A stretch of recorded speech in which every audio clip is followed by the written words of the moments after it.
Hello दोस्तों, आप सभी का स्वागत है आपके अपने YouTube channel education wire LMP में। जैसा आप सभी को ज्ञात ही होगा कि सीटेट 2022 का नोटिफिकेशन रिलीज कर दिया गया है, तो उसी के परिप्रेक्ष्य में हम लोग सीडीपी के कुछ महत्वपूर्ण प्रश्नों को हल करेंगे। ये प्रश्न आपके सीटेट एग्ज़ाम के लिए काफ़ी महत्वपूर्ण है और पूरा जो है सीटेट कॉन्सेप्ट पेडागॉजिकल बेस्ड है। तो स्टार्ट करते हैं। पहला प्रश्न, बुनियादी स्तर पर मातृभाषा में शिक्षा देना बेहतर है क्योंकि यह बच्चों में आत्मविश्वास का विकास करेगा, अधिगम को सरल बनाएगा, बौद्धिक विकास में सहायता करेगा, प्राकृतिक वातावरण में बच्चे के सीखने में सहायता होगी। तो बात कर रहा है कि बुनियादी स्तर पर मातृभाषा में शिक्षा देना क्यों बेहतर होगा। तो इसका सही उत्तर होता है प्राकृतिक वातावरण में बच्चे के सीखने में सहायता होगी। यानी बच्चा जिस परिवेश से आ रहा है, जिस समाज में रह रहा है, तो उसका जो एक एनवायरनमेंट है, जो वातावरण है, उस वातावरण में उसको सीखने में सहायता मिलेगी।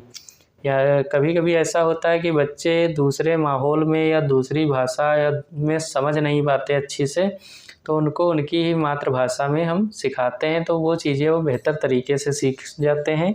तो इसलिए उसके प्राकृतिक वातावरण में बच्चों को सीखने में सहायता मिलेगी। अगला प्रश्न देखते हैं। प्रश्न नंबर 2, श्यामपट्ट पर लिखते समय सबसे महत्वपूर्ण क्या है। ऑप्शन ए है अच्छी लिखावट, ऑप्शन बी है लेखन में स्पष्टता, ऑप्शन सी है बड़े अक्षरों में लिखना, ऑप्शन डी है छोटे अक्षरों में लिखना। तो यहाँ बात कर रहा है कि श्यामपट्ट पर लिखते समय सबसे महत्वपूर्ण क्या है। तो इसका सबसे सही ऑप्शन क्या होगा, लेखन में स्पष्टता, ऑप्शन बी। अच्छी लिखावट और बड़े अक्षर में लिखना, छोटे अक्षर में लिखना, इन सब का उतना ज़्यादा महत्वपूर्ण रोल नहीं होता है या इतना बड़ा ये रोल नहीं निभाते हैं जितना लेखन में स्पष्टता निभाता है। यदि लेखन स्पष्ट ही नहीं है तो समझ में ही नहीं आएगा क्या लिखा है, चाहे उसको हम बड़ा लिखें या छोटा लिखें। तो इसलिए सबसे बेटर क्या है, लेखन में स्पष्टता होनी चाहिए। अगला प्रश्न देखते हैं। आपकी कक्षा में एक छात्र देर से आता है, आप क्या करेंगे। उसके अभिभावकों को सूचित करेंगे, उसे दंड देंगे, उसके कारणों को जानने की चेष्टा करेंगे, उस पर कोई ध्यान नहीं देंगे। तो एक शिक्षक होने के नाते यदि कोई बच्चा आपकी क्लास में देर से आता है तो उसके लिए सबसे सही तरीका क्या है, उसके कारणों का जानने की चेष्टा करेंगे, उसका पता करेंगे क्या कारण है जिसकी वजह से बच्चा जो है वो कक्षा में लेट आता है। अगला देखते हैं। दंड की अगर कहीं भी बात आएगी तो दंड जो है वो एकदम आपका जो है बाल केंद्रित शिक्षा को फॉलो ही नहीं करता है। ध्यान नहीं देना ये भी नहीं फॉलो करता है। अभिभावकों को सूचित करने से उतना बड़ा इफेक्ट नहीं पड़ेगा जितना ज़्यादा उसके कारणों को जानने की चेष्टा करने से होगा। तो यहाँ पे ऑप्शन सी सही हो जाता है। अगला प्रश्न देखते हैं। विद्यालय में विद्यार्थियों को कैसे अभिप्रेरित करना चाहिए। चुने गए अध्ययन के द्वारा, प्रासंगिक अध्ययन के द्वारा, गहन अध्ययन के द्वारा, अधिगम के द्वारा। तो अगर बात करें विद्यार्थियों को अभिप्रेरित करने की, तो इसमें आपका सही उत्तर हो जाएगा अधिगम के द्वारा। जब बच्चे सीख रहे हों, जब शिक्षक उनको सिखा रहा हो, तो उसके द्वारा बालकों को अभिप्रेरित किया जाए या विद्यार्थियों को अभिप्रेरित करना सबसे सही होता है। जब और इनकी अपेक्षा अगर हम अध्ययन की बात करें तो अध्ययन में इतना ज़्यादा इफेक्ट नहीं पड़ता है। तो अगर अभिप्रेरित करना है विद्यार्थियों को तो अधिगम के द्वारा उन्हें अभिप्रेरित करना चाहिए। ऑप्शन डी सही होता है। अगला देखते हैं। शिक्षा का उद्देश्य होना चाहिए विद्यार्थियों में व्यावसायिक कुशलता का विकास करना, विद्यार्थियों में सामाजिक जागरूकता का विकास करना, विद्यार्थियों को परीक्षा के लिए तैयार करना, अगला है व्यवहारिक जीवन के लिए विद्यार्थियों को तैयार करना। तो शिक्षा का उद्देश्य कैसा होना चाहिए, तो अगर बात करें परीक्षा के लिए तैयार करना तो ये गलत है, क्योंकि केवल परीक्षा से बच्चे के ऊपर कोई बहुत बड़ा प्रभाव पड़ने वाला नहीं है, उसका कुछ भला नहीं होने वाला है। परीक्षा देकर व्यवसायिक कुशलता का बात करें तो व्यवसायिक कुशलता तो हो सकता है, और सामाजिक जागरूकता, ये 2 ऑप्शन है, लेकिन इनसे भी बेटर है उसको व्यवहारिक जीवन के लिए तैयार करो। यदि बच्चा व्यवहारिक जीवन के लिए अपने तैयार है, वो अपने समाज में सर्वाइव करने के लिए तैयार है, तो वही मेन शिक्षा का उद्देश्य होता है। तो इस तरीके से ऑप्शन डी यहाँ पे सही हो जाता है। अगला प्रश्न, एक प्रासामान्य 12 वर्ष की आयु के बच्चे में सबसे अधिक होना संभव है, क्या हो सकता है? विद्यार्थी को दंड देना, अभिभावकों को ध्यान में इसे लाना, अवैध व्यवहार के कारणों को ढूंढना एवं उपचार का प्रबंधन करना, और ऑप्शन डी है इसकी उपेक्षा करना। तो अगर बच्चा प्रासामान्य है तो उसके अंदर सबसे ज़्यादा अधिक क्या होने की संभावना है? तो इसका सबसे बेटर ऑप्शन है आपका सी, अवैध व्यवहार के कारणों को ढूंढना और उपचार का प्रबंधन करना। यदि कोई दिक्कत है बच्चे के अंदर तो सबसे पहले उसके अंदर क्या है, एक शिक्षक होने के नाते उसके कारणों का पता लगाना चाहिए, और उसके पश्चात क्या करना चाहिए, उसके उपचार का प्रबंधन करना चाहिए, जिससे क्या हो वो समस्या दूर हो सके। तो इसलिए ऑप्शन सी आपका सबसे बेटर यहाँ पे है और सही होता है। अगला प्रश्न, आपको शिक्षक दिवस पर कुछ विद्यार्थियों ने एक बधाई पत्र भेजा, आप क्या करेंगे? ऑप्शन ए कुछ नहीं करेंगे, ऑप्शन बी है उन्हें धन्यवाद देंगे, ऑप्शन सी है उन्हें पैसों की बर्बादी नहीं करने के लिए बोलेंगे, ऑप्शन डी है उन्हें बदले में शुभकामनाएं देंगे। तो अगर शिक्षक दिवस पर विद्यार्थी बधाई पत्र भेजते हैं तो उसके लिए क्या होना चाहिए, उन्हें धन्यवाद देना चाहिए, जिससे वो क्या होंगे, अभिप्रेरित होंगे। तो ये सबसे बेटर ऑप्शन होता है। उनको पैसे बर्बाद के लिए ये सारी चीज़ें यहाँ पे रॉन्ग हो जाती हैं। अगला प्रश्न देखते हैं, जब एक विद्यार्थी असफल होता है तो समझा जाता है, ऑप्शन ए पद्धति असफल हुई है, ऑप्शन बी शिक्षक असफल हुआ है, ऑप्शन सी पाठ्य पुस्तकें असफल हैं, ऑप्शन डी या वैयक्तिक असफलता है। तो अगर कोई विद्यार्थी असफल हुआ है तो इसका मतलब क्या होगा, शिक्षक असफल हुआ है। कहीं कहीं पे आपका जो है वो दिया होता है व्यवस्था असफल हुई, तो अगर व्यवस्था असफल हुई तो सबसे बेटर है व्यवस्था असफल हुई, उसको टिक करेंगे या सही मानेंगे। अगर कह रहा है कि यहाँ केवल शिक्षक असफल दे रहा है तो शिक्षक असफल को मानेंगे, क्योंकि बच्चे की सफलता असफलता किस पे डिपेंड करती है, एक शिक्षक पे ही डिपेंड करती है। शिक्षक किस तरीके से बच्चे को सिखा रहा है, बच्चे कैसे सीख रहे हैं, किन शिक्षण विधियों का वो प्रयोग कर रहा है, किन प्रविधियों का प्रयोग कर रहा है, तो ये सारी चीज़ें एक शिक्षक के ऊपर डिपेंड होती हैं। अगर शिक्षक जो है वो कॉम्पिटेंसी उसके अंदर है तो वो हर एक बच्चे को सफल बना सकता है। वाटसन का कहना भी था, व्यवहारवादी थे वाटसन, उन्होंने कहा था तो मुझे कुछ बच्चे दो, जैसा उन्हें चाहोगे डॉक्टर इंजीनियर चोर, मैं उन्हें वैसा बना दूंगा। तो यहाँ पे सबसे बेटर ऑप्शन क्या हो जाता है, बी, शिक्षक असफल हुआ। अगला देखते हैं, किसी विद्यार्थी की सबसे महत्वपूर्ण विशेषता है उत्तरदायित्व की अनुभूति, ईमानदारी, सहभागिता, आज्ञाकारिता। तो अगर बात करें किसी विद्यार्थी की सबसे महत्वपूर्ण भूमिका विशेषता क्या है, तो इसका सबसे सुटेबल ऑप्शन होता सहभागिता। अगर बच्चा सहभागी है, हर कार्य में बढ़ चढ़कर हिस्सा ले रहा है, तो वो उसकी सबसे बड़ी क्या होती है, विशेषता होती है। इसलिए ऑप्शन सी यहाँ सही होता है।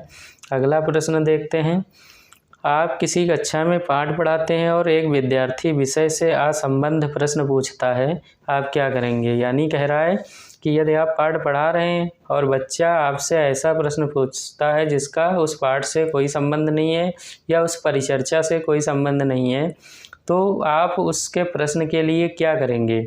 ऑप्शन दिया है, उसे असंबद्ध प्रश्न पूछने की अनुमति देंगे, उसे असंबद्ध प्रश्न पूछने की अनुमति नहीं देंगे, उसे गैर अनुशासित समझकर दंडित करेंगे, कक्षा के बाद प्रश्न का उत्तर देंगे। तो अगर इस ऑप्शनों की डिस्कस करते हैं, अगर प्रश्न पूछने की अनुमति देंगे असंबद्ध, और यहाँ कह रहा है उसे गैर अनुशासित समझकर दंडित करेंगे, तो दंडित नहीं कर सकते, प्रगतिशाली शिक्षा की विशेषता नहीं है। अनुमति नहीं देंगे, ये भी आपका प्रगतिशाली शिक्षा की विशेषता नहीं है। अनुमति देंगे, लेकिन कब देंगे उसको? उसके उत्तर का जवाब कक्षा के बाद प्रश्न जो है उसके उत्तर देने का प्रयास करेंगे। अगर वो उस टॉपिक से रिलेटेड नहीं है तो सबसे सुटेबल ऑप्शन यहाँ क्या हो जाएगा, उस कक्षा के बाद उसके प्रश्न का उत्तर देंगे। अगला प्रश्न देखते हैं। एक प्रासामान्य 12 वर्ष की आयु के बच्चे में सबसे अधिक होना संभव है। कुल प्रेरक समन्वय में कठिनाई, वयस्कों को खुश करने के बारे में दुश्चिंता की अनुभूति, अब और यहाँ में उनकी रुचियों को सीमित करना, समकक्षी के अनुमोदन के लिए बेचैनी। तो अगर प्रासामान्य 12 वर्ष की आयु के बच्चे में सबसे अधिक क्या हो सकता है, प्रेरक समन्वय में कठिनाई नहीं हो सकता है, दुश्चिंता भी नहीं हो सकती है, और सीमित रुचियां भी, उसकी रुचियों को भी हम नहीं सीमित कर सकते हैं। तो क्या हो सकता है, समकक्षी के अनुमोदन के लिए बेचैनी जो है ये सबसे सुटेबल ऑप्शन है, ऑप्शन डी। अगला प्रश्न देखते हैं। विद्यालय से विद्यार्थियों को भाग जाने का कारण है कक्षा शिक्षण में रुचि का अभाव, फिर है कक्षा शिक्षण में अध्ययन में रुचि का अभाव, विद्यार्थियों को दंड नहीं देना, समस्या के प्रति शिक्षकों की निर्दय अभिवृत्ति। तो अगर बात करें यहाँ पहले ऑप्शन की कक्षा शिक्षण में रुचि का अभाव, दूसरा अध्ययन में रुचि का अभाव, विद्यार्थियों को दंड नहीं देना, तो अगर विद्यार्थी भाग जाता है तो उसके पीछे सबसे बड़ा कारण है कि जो समस्या के प्रति शिक्षकों की निर्दय अभिवृत्ति होती है, यानी उसकी समस्याओं को समझते नहीं हैं शिक्षक, तो इन वजहों से वो क्या करता है, बालक जो है भाग जाता है। यहाँ ऑप्शन डी सबसे सुटेबल है। अगला प्रश्न देखते हैं। विद्यार्थियों में श्रम की स्फूर्ति का विकास करने के लिए क्या करना चाहिए? ऑप्शन ए, शिक्षक अपने ही श्रम में प्रवृत्ति दिखाए, शिक्षक श्रम के महत्व पर व्याख्यान करेगा, समय समय पर विद्यार्थियों को श्रम करने का अवसर देना पड़ेगा, और ऑप्शन डी है, विद्यार्थियों को श्रम करने वाले लोगों का उदाहरण देना पड़ेगा। तो अगर बात करें विद्यार्थियों के अंदर श्रम की स्फूर्ति का विकास करना है, तो अगर शिक्षक अपने ही श्रम में प्रवृत्ति दिखाएगा तो उससे कोई बहुत बड़ा उस विद्यार्थियों के अंदर इफेक्ट नहीं पड़ने वाला है श्रम को लेके। अगर व्याख्यान देगा तो इससे भी बहुत ज़्यादा फर्क नहीं पड़ेगा। अगर केवल उदाहरण विद्यार्थियों को देगा श्रम करने के लिए तो इससे भी नहीं इफेक्ट पड़ेगा। तो क्या होगा सबसे सुटेबल ऑप्शन यहाँ, समय समय पर विद्यार्थियों को श्रम करने का अवसर देना, यानी उन्हें श्रम करने के अवसर प्रदान करेगा। जब भी अवसर देने की बात करेगा तो वो सबसे क्या होगा, प्रगतिशाली शिक्षा की सबसे अच्छी विशेषता होती है। तो इसलिए ऑप्शन सी जो है यहाँ पे सही होता है। अगला देखते हैं प्रश्न। बाल विकास की परिभाषा का अध्ययन क्षेत्र है जो मानवीय सामर्थ्यों में परिवर्तन का परीक्षण करता है, जीवन अवधि के दौरान व्यवहार की व्याख्या ढूंढेगा, बच्चों की वयस्क तथा वरिष्ठ नागरिकों के साथ तुलना करेगा, किसी बच्चे के संज्ञानात्मक, सामाजिक तथा दूसरे सामयों के क्रमिक विकास के लिए उत्तरदायी होगा। तो बाल विकास की परिभाषा का अध्ययन क्षेत्र क्या है कि बच्चे के संज्ञानात्मक, सामाजिक और दूसरे जो क्रमिक विकास हैं उनके उत्तरदायित्व जिसमें शामिल होंगे, वही सबसे सुटेबल जो है बाल विकास की डिफिनीशन है, यानी ऑप्शन डी जो है यहाँ सही होता है। अगला प्रश्न देखते हैं। प्राथमिक शिक्षक के लिए बाल मनोविज्ञान का ज्ञान आवश्यक है, क्यों? वह बच्चों को अनुशासित बनाने में सहायता करता है, परीक्षा में परिणाम में उन्नति होती है, यह बच्चों को अभिप्रेरित करने के लिए सुविधाजनक तरीका बन जाता है। अगला है, यह बच्चों के व्यवहार को समझने में शिक्षक की सहायता करता है। तो प्राथमिक का अगर कोई शिक्षक है प्राथमिक स्तर का, और तो उसके लिए मनोविज्ञान की आवश्यकता क्यों होगी? तो इसके लिए सबसे सुटेबल ऑप्शन आपका क्या हो जाएगा, यह बच्चों के व्यवहार को समझने में शिक्षक की सहायता करेगा। ऑप्शन डी यहाँ सबसे सही है। अगला देखते हैं। मानवीय मूल्यों जो प्रकृति में सार्वत्रिक हैं के विकास का अर्थ है मतारोपण, अंगीकरण, अनुकरण, अभिव्यक्ति। तो मानवीय मूल्य जो प्रकृति में सार्वत्रिक हैं तो उनके विकास का अर्थ क्या है कि उनको अंगीकरण कर लिया जाता है। ऑप्शन बी जो है सुटेबल है इसका, उसको हम लोग एडॉप्ट कर लेते हैं, अंगीकृत कर लेते हैं। अगला प्रश्न देखते हैं।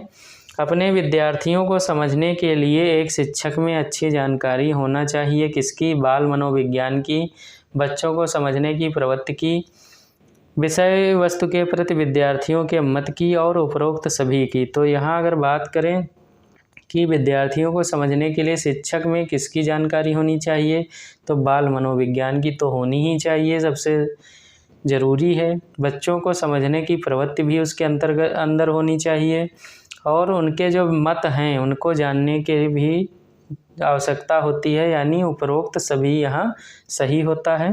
अगला देखते हैं प्रश्न।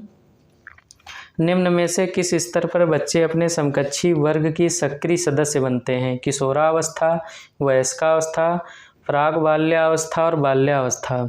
तो यहाँ बात करें अगर कौन सी अवस्था पे समकक्षी के सक्रिय सदस्य बनते हैं, तो ऑप्शन ए सही होता है, किशोरावस्था पे। किशोरावस्था पे जो समकक्षी सक्रियता है वो काफ़ी बढ़ जाती है। अपने समकक्ष, अपने आयु के लोगों के साथ में समूह बनाना स्टार्ट कर देते हैं और उसके सक्रिय सदस्य बढ़ चढ़कर भाग लेने लगते हैं। उनकी जैसे सदस्यता देखा ही होगा, जो किशोरावस्था के बालक हैं तो वो अगर कोई भी उसमें से 5 सदस्य हैं, तो अगर 5 सदस्यों में से कोई भी कहता है कि हमें इस जगह ये कार्य करना है, तो सभी उसमें सक्रिय रूप से भूमिका निभाते हैं। तो किशोरावस्था की विशेषता है सक्रिय सदस्य बन जाते हैं। अगला देखते हैं। मनोचित्रण का संदर्भ है अर्थग्राह्यता को बढ़ाने की एक तकनीक, जोखिम भरे कार्य के लिए कर्म योजना, मन का चित्रण खींचना, मन के प्रकार का अन्वेषण करना। तो यहाँ पे मनोचित्रण का संबंध किससे है? मन के प्रकार का अन्वेषण करना, यानी कि जो मन के अंदर प्रकार हैं या जो कार्य हैं उनका अन्वेषण, उनकी खोज करना। जो भी किसी के मन में जो विचार चल रहे हैं तो उनकी अन्वेषण का मतलब होता है खोजबीन करना। तो यहाँ डी ऑप्शन सही होता है। अगला प्रश्न और ये आज का अंतिम प्रश्न है। प्रतिभाशाली होने का संकेत निम्न में से क्या नहीं है? दूसरों में सृजनात्मकता, दूसरों के साथ लड़ना, अभिव्यक्ति में अनूठापन और कौतूहल। तो प्रतिभाशाली जो हैं उनका संकेत क्या नहीं है? तो सृजनात्मकता प्रतिभाशाली के अंदर होती ही है, अभिव्यक्ति में अनूठापन भी होता है, कौतूहल भी होता है, लेकिन दूसरों के साथ वो लड़ते नहीं हैं। यहाँ बी ऑप्शन सबसे सही होता है। तो इस तरीके से हम लोगों ने आज CDP के 20 प्रश्नों को हल किया और विद एक्सप्लेन इनको समझा कि क्या इसका ऑप्शन सही हो सकता है और क्यों। तो ऐसे ही आप लोग को सीटेट का नोटिफिकेशन रिलीज़ ही हो चुका है, तो अपनी तैयारी को एक नया आयाम देने के लिए एजुकेशन वायर LMP चैनल से जुड़िए। ज़्यादा से ज़्यादा अपने दोस्तों में शेयर करिए, लाइक करिए, सब्सक्राइब करिए और आपको ऐसे ही मैं नए नए प्रैक्टिस सेट कराता रहूँगा, अच्छे अच्छे प्रश्नों की श्रृंखला आपको देता रहूँगा। आप लोग 100% विश्वास के साथ इसकी प्रैक्टिस करिए और आपके सीटेट 2022 में 120 प्लस टारगेट रहेगा हमारा नंबर लाने का और फुल कॉन्सेप्ट आपको समझ में आएगा क्या इसमें करें हम सीटेट में, जिसकी वजह से 120 प्लस तक हम नंबर लेकर आएँ। रटने की कोई ज़रूरत नहीं है, केवल कॉन्सेप्ट को समझना है। तो नेक्स्ट वीडियो में मिलेंगे, तब तक के लिए जय हिंद।